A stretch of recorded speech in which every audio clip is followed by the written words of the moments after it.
Greetings, everyone, and welcome to another episode of Food for Thought. I'm your host, Larry McGee. In this broadcast, we will be examining a very important subject which is often misreported due to fear and propaganda. The title of today's show is Sodomy or Homosexuality, the Hidden Truth and Deadly Facts. And we would like to ask everyone to please pay close attention. Though there appears at times to be questions as to whether or not there is actually an agenda to force homosexuality on the American public, the truth is, prominent sodomites or homosexuals have acknowledged such efforts for years. As early as the 1980s, Marshall Kirk and Hunter Madison, in their shocking and disturbing sodomite classic After the Ball, called for a three-stage attack on original values. Their call to arms, which received nationwide attention, instructed first to desensitize by inundating the public with the continuous flood of gay-related advertising. The main thing is to talk about gayness until it becomes thoroughly tiresome. If you can get straights to think homosexuality is just another thing meriting no more than a shrug of the shoulders, then your battle for legal and societal rights is virtually won. Second stage, jamming, which is described as psychological terrorism meant to silence expression or even support for dissenting opinion. And third, conversion. This is defined as the conversion of the average American's emotions, mind, and will through a planned psychological attack in the form of propaganda fed to the nation via the media.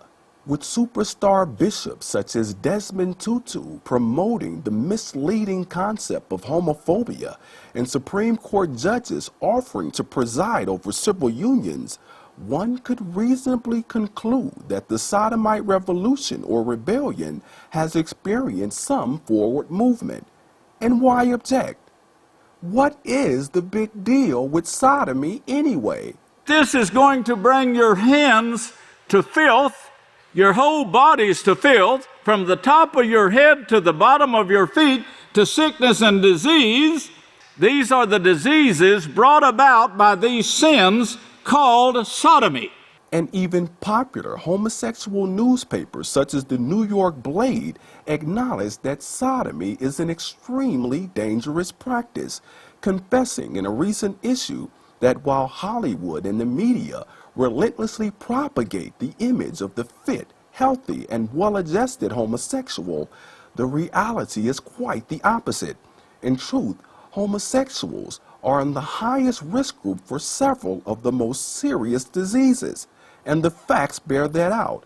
Along with sodomy comes the human papillomavirus, or HPV, anal cancer and lymphoma, which is a disease of the lymph nodes, viral hepatitis A, B, and C, herpes, gonorrhea, and over 80% of syphilitic patients are homosexual, and about 1/3 of homosexuals are infected with active anorectal herpes simplex viruses and a host of parasites.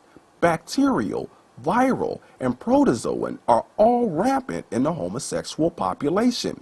And though underreported, the Center for Disease Control recently released data revealing that sodomites or homosexuals account for 2/3 of new HIV infections. A mind-boggling calculation, virtually unexplainable except for one overlooked yet very critical detail.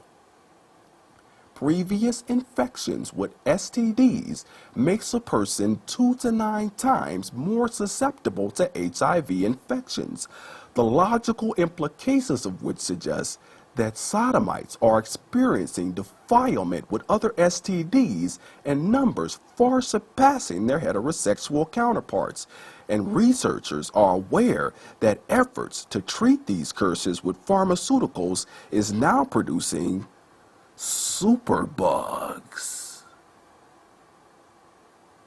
Superbugs are lethal mutated, drug-resistant bacteria that some doctors say we are in an arms race with that we can't win.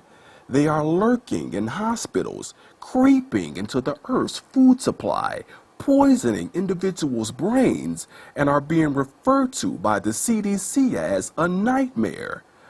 Pharmaceutical-fed bacteria, strengthened in large part by the superabundant infections of sodomites, represents nothing less than the bio and ecological destruction of our planet. Though the focus of our examination in this broadcast has been the hidden facts and truth about sodomy, it was not presented with the intent to demean or devalue anyone, but rather with the objective to cut through the desensitization, jamming, and conversion efforts of some to reveal the facts necessary to make educated decisions which show value for our health as well as the health of our planet. For more of this kind of insight, we would like to recommend everyone to visit www.yisraelhawkins.com or call 1-800-613-9494. And for all calls outside of the U.S., you can call the number on your screen. Thank you for joining us, everyone, and tune in next time for more Food for Thought.